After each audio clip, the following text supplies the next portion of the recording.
తాకట్లో ఉన్న బంగారాన్ని విడిపించి ఆ రోజున మార్కెట్ ధర కట్టి మిగిలిన డబ్బును మీకు అందిస్తుంది కొమ్మూరి గోల్డ్.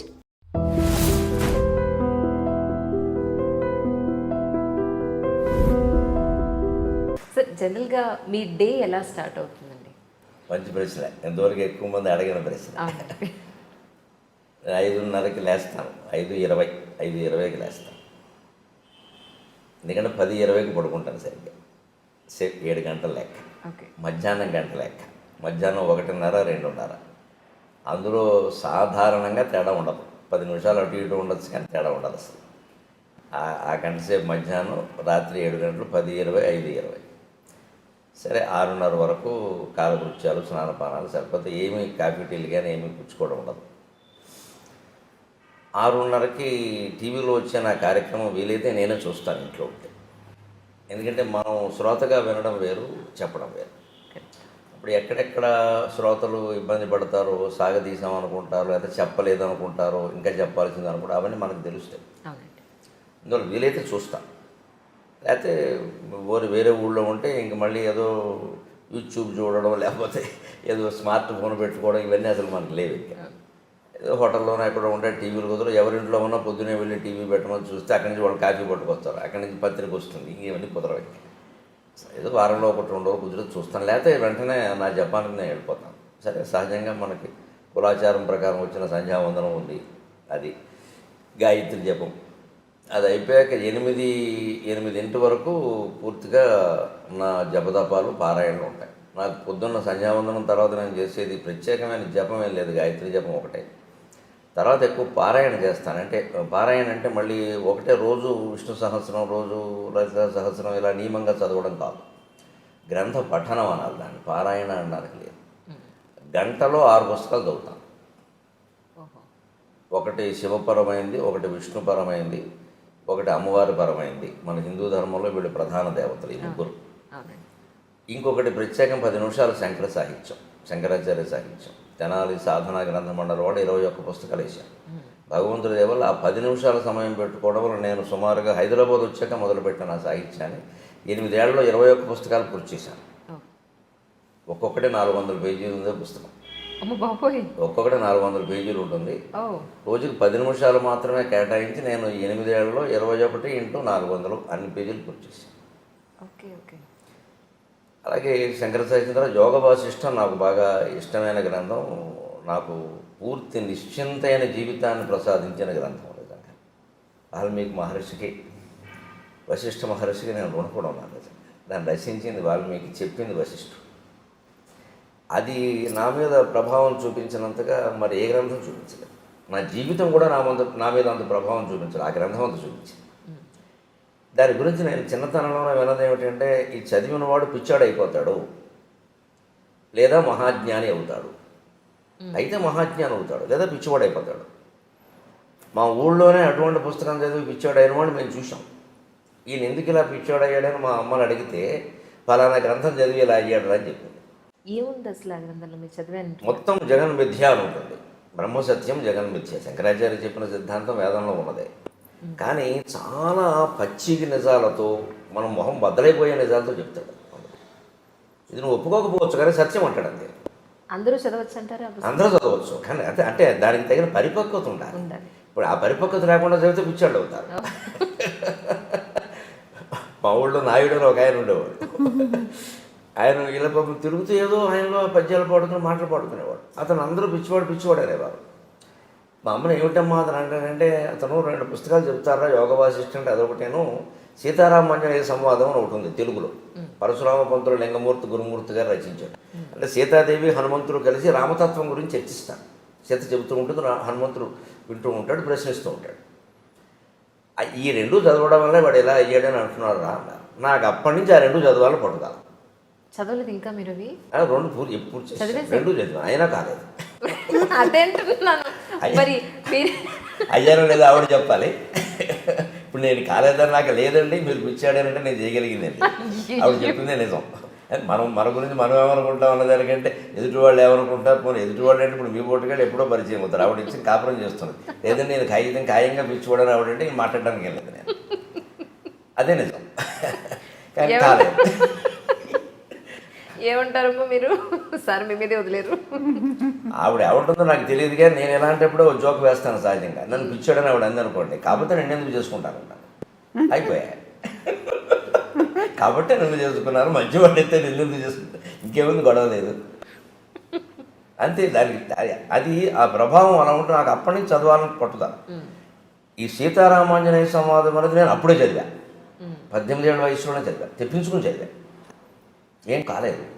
కానీ గొప్ప సందిగ్ధావస్థలో పడింది మనసు.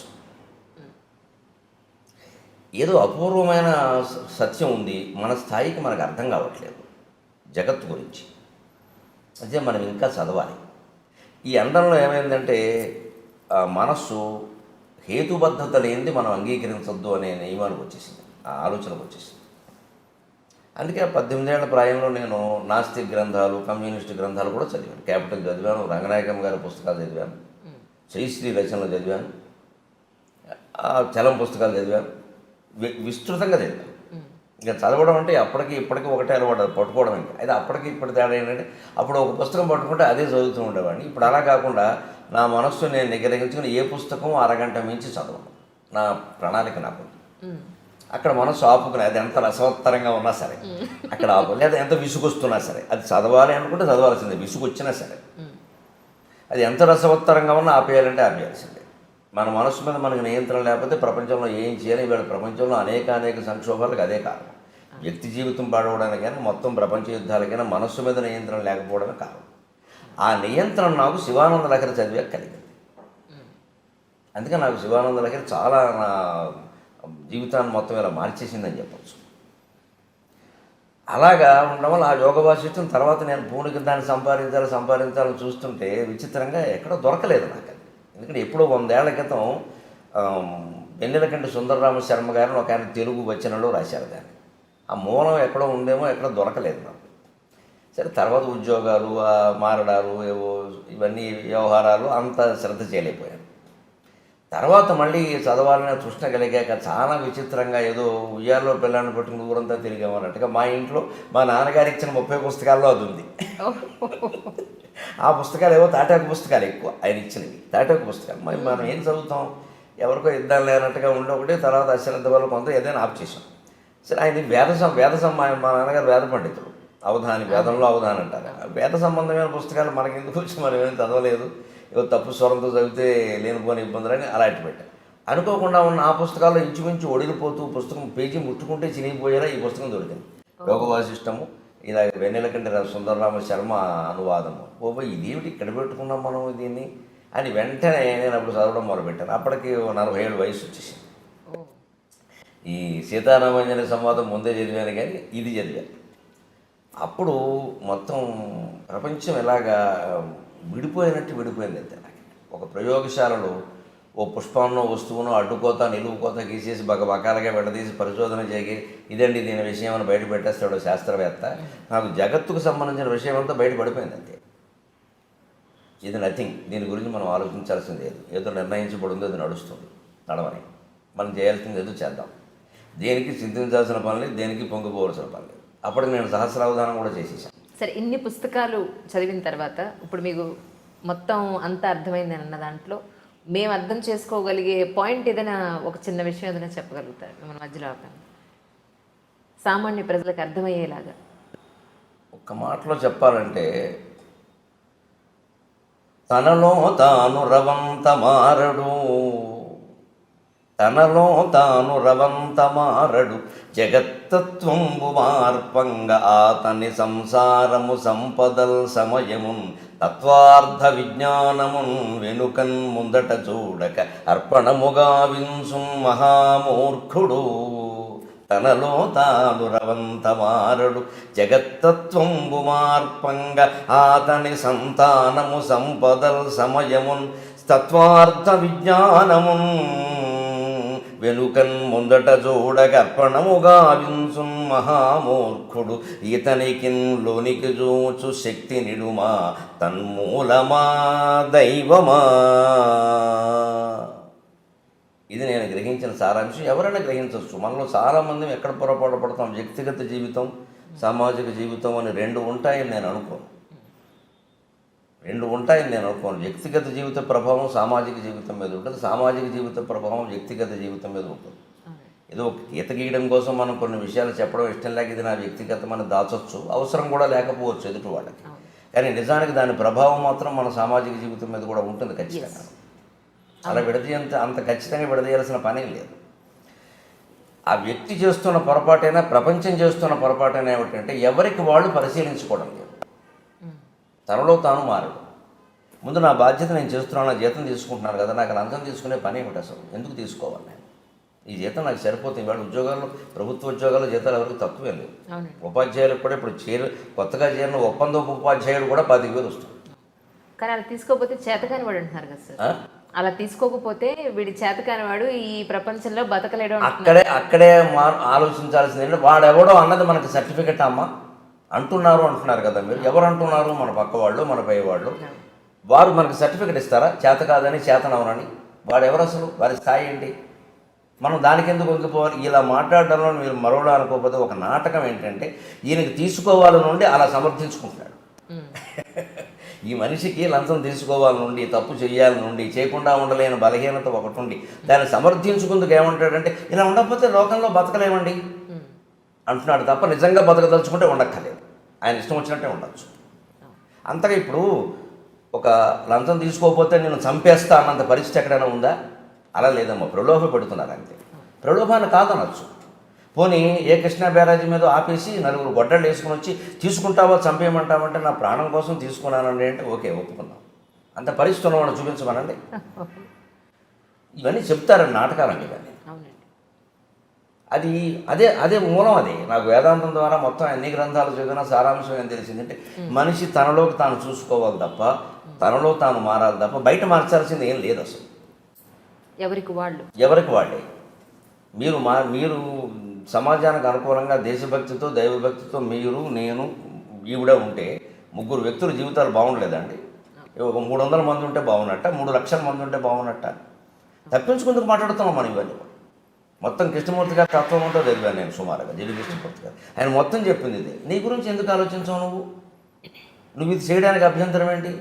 ఎవరి మీద నెట్టేస్తావేమిటి? తప్పించుకుంటావేమిటి వ్యవహారం నుంచి? మనం అనేక రకాల పాపాలు చేసి ఏదో పూజ చేసి తప్పించుకుందామని చూస్తున్నాం. పాపం చేయకుండా ఎందుకు ఉండలేము? అసలు చేసామని ఎందుకు అనుకుంటున్నాం? చేసిన పాపం ఏంటి? చెప్పకపోయినా మనకు తెలుసు కదా. ఈ ఆలోచన చేయాలి.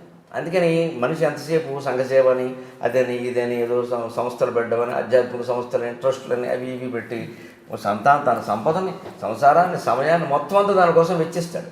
కానీ ఎప్పుడు లోపలికి చూసి నేను ఎవరని ఆలోచించాను. రమణ మహర్షి చెప్పింది అది, యోగ వాసిష్ఠం చెప్పింది అది. నేను ఎవరని ఆలోచించావా? ఆత్మతత్వ విచారం చేసావా? అది చేస్తే నువ్వు ఎక్కడికి వెళ్ళక్కర్లేదు. నువ్వు కూర్చున్న చోట కూర్చొని అదే తత్వంతో ఉండు, మారే చోట మారేదంతా మారుతుందని చెప్పి. ఎందుకైనా సార్ ఇంతకుముందు అనేవారు ఏంటంటే పొద్దున్న నుంచి సాయంత్రం వరకు రోజు అయిపోయిన తర్వాత ఈ రోజు అసలు మనం ఏమేం చేసాం, తప్పులు ఏం చేసాం, ఒప్పులు ఏం చేసాం, అబద్ధాలు ఎక్కడ చెప్పాం, ఎవరిని మోసం చేసాం, ఇవన్నీ రాసుకుంటే నిన్ను నువ్వు ప్రశ్నించుకుంటే ఇది ఎందుకు చేశాను అసలు అని నిన్ను నువ్వు కనుక ప్రశ్నించుకుంటే డెఫినెట్గా నీలో ఒక మార్పు వస్తుంది అని చెప్పాను. వస్తుంది, ఖచ్చితంగా వస్తుంది. అడిగితే ఈ రోజులు పరిస్థితులను బట్టి రాసుకోవడం కంటే మనసులో ఆలోచించుకోవడం మంచిది. రాసుకున్నది ఎవరికైనా దొరికితే ప్రమాదం. ఇప్పుడు మనకేదో ఒక చెడు ఆలోచన వస్తుందండి, అదేం మనం ఆచరణలో పెట్టాం, గాలివాటం ఆలోచన. అది రాసేసామనుకోండి, ఎవరో పక్క వాళ్ళు ఎవరో చూస్తే అది ప్రమాదం. ఇంత దుర్మార్గంగా ఆలోచిస్తున్నావా అంటారు. ఆలోచనే రాకూడదంటే అలాగా. అంచేతనే పాతకాలపు రోజులు వేరు, ఆ డైరీలు రాయడం ఇప్పుడు రాయకూడదు అసలు ఎక్కడ. ఇప్పుడు మాట్లాడితేనే ప్రమాదంగా ఉంది, రాస్తే ఇంక చెప్పేది రాయకూడదు. మనిషి నిజాయితీగా ఆలోచించడానికి రాయాల్సిన పని ఏం లేదు, దాయాల్సిన పని లేదు. రాత్రి పడుకోబోయే ముందు ఇవాళ నేనేం చేశాను, దీంట్లో తప్పు ఏమిటి, ఒప్పు ఏమిటి, అబద్ధం ఏమిటి, నిజమేమిటి ఒక్కసారి ఆలోచించింది. సర్వం పరమేశ్వర అర్పణం. ఇదో నాటకం నడుస్తుంది, పరమేశ్వర క్షమించు, రేపటి నుంచి ఎలా ఉండాలో అలా ఉంటాను, అయిపోలేదా? అలాంటిది నాకు ఆ పుస్తకాల పఠనం వల్ల ఏర్పడింది, యోగ వాసిష్టం సహా. అలాగే 8:30కి నాకు పొద్దున్న దినచర్య అనుకున్నాం కదా, 8:15కి అయిపోగానే అప్పుడు కాఫీ. అప్పటికి ఈవిడ అంటూనే ఉంటుంది పాపం, రోజు మాకు మీకంటే ముందు తాగుతున్నాను, ఇదో పాపం ఉంటుంది. నేను దానికి ఒక పరిష్కారం చెప్పాను, మళ్ళీ భర్తతో రెండోసారి తాగితే ఆ పాపం పోతుందని చెప్పాను. అదే నవ్వుకుంటాం మేము సరదాగా. అంటే ఏమయ్యా రెండోసారి తాగా ఆ పాపం పోదు, ఇదో శాస్త్రం శాస్త్రానికి ఏముంది, కావాలంటే శ్లోకాన్ని నేను రాస్తానని చెప్తాను. సరదాగా ఏముందమ్మా, 8:30కి ఇద్దరం కూర్చొని కాఫీ తాగుతాం, కాసేపటికి అల్పాహారం సిద్ధం చేస్తాం, అది తినేస్తాం. 9ంటికి సరిగ్గా నేను దినపత్రిక పట్టుకుని కూర్చుంటాను. 9 నుంచి 10 ఒక దినపత్రిక ఇంటికి వస్తుంది, ఖచ్చితంగా పట్టుకుని కూర్చుంటాను.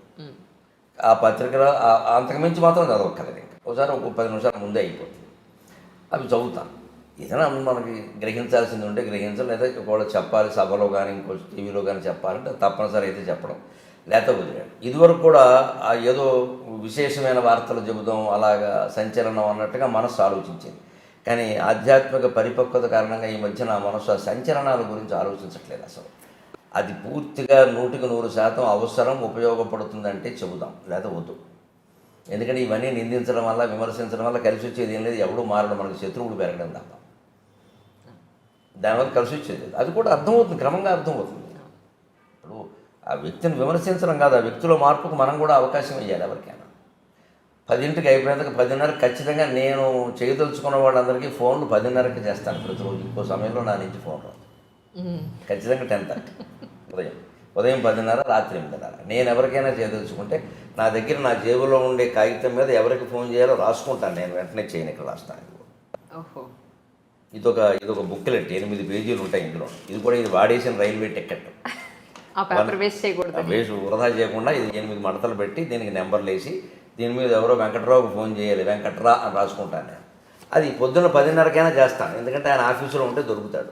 రాత్రి 8:30కి చేస్తాను, ఇంట్లో ఉంటే దొరుకుతాడు. క్లారిటీ స్పష్టం. అందుకని ఇంకా ఆ విషయం ఆలోచించలే. బుర్ర నిండా వారికి ఫోన్ చేయాలి, వీరితో మాట్లాడాలి, ఏమిటో అన్నీ మర్చిపోతున్నాయి. ఈ మధ్య నాకు మధ్యపరపు ఎక్కువైపోయింది, అదేం ఉండదు అసలు. మనం దానికి పని చేయక ఖచ్చితంగా 10:30కి మంచినీళ్ళు తాగి 2 గంటలకు పోసా 2 గ్లాసులు నీళ్లు తాగుతాను ఖచ్చితంగా. పొద్దున్న 6:30, 8:30, 10:30, 12:30, 2:30, 4:30, 6:30, 8:30, రాత్రి 10:30. ఖచ్చితంగా 2 గ్లాసులు నీళ్లు తాగాల్సిందే. రోజు అయ్యేసరికి 15-16 గ్లాసులు నీళ్ళు అవుతాయి. దానివల్ల ప్రయోజనం ఏంటంటే ఆరోగ్యపరంగా నేను అనుభవించి చెబుతున్నాను. ఎటువంటి ఏదైనా ఆహారాల్లో తేడాలు ఉన్నా, పడాలు ఉన్నా, రాళ్ళు పేరుకునే సమస్యలు లాంటివి ఉన్నా మొత్తం కొట్టుకుపోతాయి. మనం తాగేటువంటి నీరులో స్థూల భాగం ఎప్పుడూ మూత్ర విసర్జన రూపంలో వెళ్ళిపోతుంది. సూక్ష్మ భాగం రక్తంగా మారుతుంది. అతి సూక్ష్మ భాగం ప్రాణవాయువుగా మారుతుంది. అతి సూక్ష్మ భాగం నీరు తాగితే ప్రాణవాయువు ఉంటుంది. ప్రాణం ఎప్పుడు నీటి మీద ఆధారపడింది, అన్నం మీద కాదు. అన్నం మానేసి ఉండొచ్చు, నీరు మానేసి ఉండదు. నీరు మానేసి ఉంటే ప్రాణం కూడా పోతుంది. అందుకే ఎంత నిరాహార దీక్ష వాడైనా పాలు కానీ, మజ్జిగ కానీ, నీరు కానీ తాగుతారు. తాగితే కొంతకాలం గెంటిచ్చు. అలా నీరు తాగుతాను ఖచ్చితంగా. నాకు 10:30కి నీళ్లు తాగేసి అప్పుడు ఈ ఫోన్లు చేసేసి నా కార్యక్రమాల గురించి రిజర్వేషన్లు చేయాల్సిన ఉంటాయి కదా, ఏమన్నా అంటే నేనే చేసుకుంటాను. కార్యకర్తను చేయమని చెప్పను.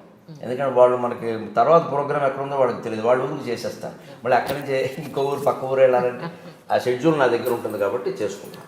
అక్కడికి ఆ పని అయిపోయింది. అప్పుడు ఖచ్చితంగా టీవీకి ఏమన్నా తయారవ్వాలా, సాయంత్రం సభ ఉందా తయారవ్వాలా, ఆ తయారవ్వాల్సి ఉందంటే తయారవుతాను. 10:30, 12:30 సమయం. 12:30 ఖచ్చితంగా గంట కొట్టేసినట్టుగా తిరుగు లేకుండా 12:25కి వచ్చి గురువుగారు భోజనానికి రావచ్చు అంటుంది. అంతే మేడం అండి, గురువు గారు అంటారా? ఎందుకో ఎందుకంటే రావండి అడగండి. ఎందుకు అంటే చాలా నేర్చుకున్నాను, అందుకని మా గురువు గారు ఆయన నుంచి చాలా నేర్చుకున్నాను. అవునా? అందులో ఏం నేర్చుకున్నారు? ఒక పాయింట్ మాకు. అవి చెప్పేవి కాదు, అలాగా సహజంగా జరిగినవి అంతే. సరే, 12:30కి భోజనం పెట్టేస్తే అంతే. ఖచ్చితంగా 45 నిమిషాలు భోజనం చేస్తాను. 1:15 వరకు నవ్వులుతూ ఉండాల్సిందే. ఓకే. 3 ఐటమ్స్ మించి భోజనాల్లో ఉండవు. 4వది ఉంటే ఆవిడ తినాల్సిందే. 3 ఐటమ్స్, 3వది మజ్జిగతో కలిపి 3. మజ్జిగతో కలిపి. ఓహో. ఇన్ఫర్మేషన్ మజ్జిగతో 3. 15-20 ఏళ్ళు బట్టి, కనీసం 10 ఏళ్ళు బట్టి ఆ నియమం ఖచ్చితంగా. పప్పు, కూర, మజ్జిగ, లేదా వేపుడు, పచ్చడి, మజ్జిగ, ఏదైనా సరే 3 మజ్జిగతో కలిపి. 4వది ఉంటే ఇందులో ఒకటి తగ్గించేస్తాను, అన్నం తగ్గించేస్తాను. మొత్తం మీద అన్నం అంతకుమించి వెళ్ళడానికి వీలు లేదు. అందుకని నాకు షుగర్ ప్రాబ్లమ్స్ అవి ఏం లేవు. తినవలసింది తింటాను. ఖచ్చితంగా పొద్దున్న ఒక్కసారే కాఫీ, సాయంత్రం 4:30కి టీ, మధ్యాహ్నం భోజనం చేసి గ్లాసు మజ్జిగ తాగుతాను. రాత్రి పడుకోబోయే ముందు గ్లాసు పాలు తాగుతాను. ఒకసారి పాలు, ఒకసారి మజ్జిగ, ఒకసారి కాఫీ, ఒకసారి టీ. 4 సేవించినట్టు అయింది, ఏది ఎక్కువ కాలేదు. అన్ని రుచులు తెలిసాయి, ఎప్పుడు కావాలంటే అప్పుడు వదిలేయచ్చు, సమస్య అండి. ఎక్కువ అలవాటు పడ్డామనుకోండి, నాకు ఏమిటో కాఫీ లేకపోతే తోచట్లేదు, ఏమీ లేదు, నాకు ప్రపంచం అంతా లేకపోయినా నాకు తోస్తుంది. ఈ ప్రపంచం మొత్తం శూన్యమే, నేను ఒక్కడినే అంటార్కిటికా ఖండంలో నన్ను వదిలేస్తే హాయిగా గడిపేస్తాను, ఏమి ఇబ్బంది లేదు. ప్రాణంతో ఉంటే సార్ అక్కడ నీళ్లు దొరికితే ఏదో మారేడబ్బులు దొరకపోని అవుతాం. వారు ఉండాలి, వీరు మాట్లాడాలి, అసలు ఆ సమస్య లేదు. అదే వేదాంతం ద్వారా నేర్చుకున్నాను. యోగ వాసిష్టం నాకు నేర్పింది. నీతో నువ్వు మాట్లాడుకో, నీతో నువ్వు ఉండు, ఇంకోరు ఉండాలని ఎందుకు అనుకుంటున్నావు? ఇంకోరు ఉండడం అంటే మనం తప్పించుకొని బయటపడుతున్నాం. మన నుంచి మనం తప్పించుకొని బయటపడుతున్నాం. అదేదో కాలక్షేపం, వారేదో పోగొట్టడం, తిట్టడం, విమర్శలు, ఇవన్నీ ఇంకేది పీకానామ లాగానం, ఎలక మీద పిల్లి, పిల్లి మీద ఎలక, ఎప్పటికి తెమలో ఇవి. అప్పుడు ఈ కాలక్షేపాల కోసం వచ్చరికి తోడు, నీడ, దూడ, పేడ అన్నీ తయారైపోతాయి. ఇందులో ఎవరు లేకపోయినా మనం తట్టుకోలేని పరిస్థితి వస్తుంది. ఇదంతా బలహీనతే, మనం ఏదో గొప్పగా చెప్పొద్దు దాన్ని. నాకు నలుగురు ఉంటే కానీ తోచదు, అదో వ్యాధి, డాక్టర్ చూపించుకోవడం మంచిది. ఎందుకు తోచదు? నలుగురు ఉన్నా తోచాలి, ఒక్కరే ఉన్నా తోచాలి, 1000 మందిలో ఉన్నా తోచాలి, శ్మశానంలో ఉన్నా అదే తోచాలి. అది వేదాంతం. మన స్థితిలో మనం లేము, అందుకే తోచదు. అందుకే మనిషి తనలోకి తాను చూసుకోవాలి, లోకం అంతటా మార్చుకుంటూ కూర్చోవడం కాదు. మధ్యాహ్నం ఖచ్చితంగా 1:15 అయ్యాక అప్పుడు సరిగ్గా 1/4 గంట సేపు అటు ఇటు నడుస్తాను. బయట ఆరేసిన తువ్వాలు లోపలేస్తాను, అదో క్రమశిక్షణ. పొద్దున స్నానం చేసి ఆరేసాం కదా, ఆ తువ్వాలు లోపలేస్తాను. అవన్నీ నేను చేసుకుంటాను. ఆ పనులు 1/4 గంట పడతాయి. 1:30కి పడుకుంటాను, 2:30కి లేస్తాను. ఫోన్ కట్ చేయడమే, సైలెంట్లో పెట్టడం ఉండదు. సైలెంట్లో పెడితే ఎవడో చేస్తాడు, అక్కడ ఉంటుంది, అక్కడ మళ్ళీ నాకు చేయలేదంటాడు. అటువంటి అవకాశం ఎవరికి ఇవ్వను, స్విచ్ ఆఫ్ అంతే. మళ్ళీ ఆయన చేసుకోవలసిందే. ఏమంటే నేను చేశానండి, మీరు నాకు చేయలేదంటే చెయ్యను, నీ అవసరం నువ్వు చేసుకోవాలి. ఎంత ప్రాణ స్నేహితుడైనా అంతే. నాకు ఎందుకు చేసావు కదా, 2సారి కూడా నువ్వే చేసుకో, 3 సార్లు చేసుకోలేకపోతే మానేసుకో.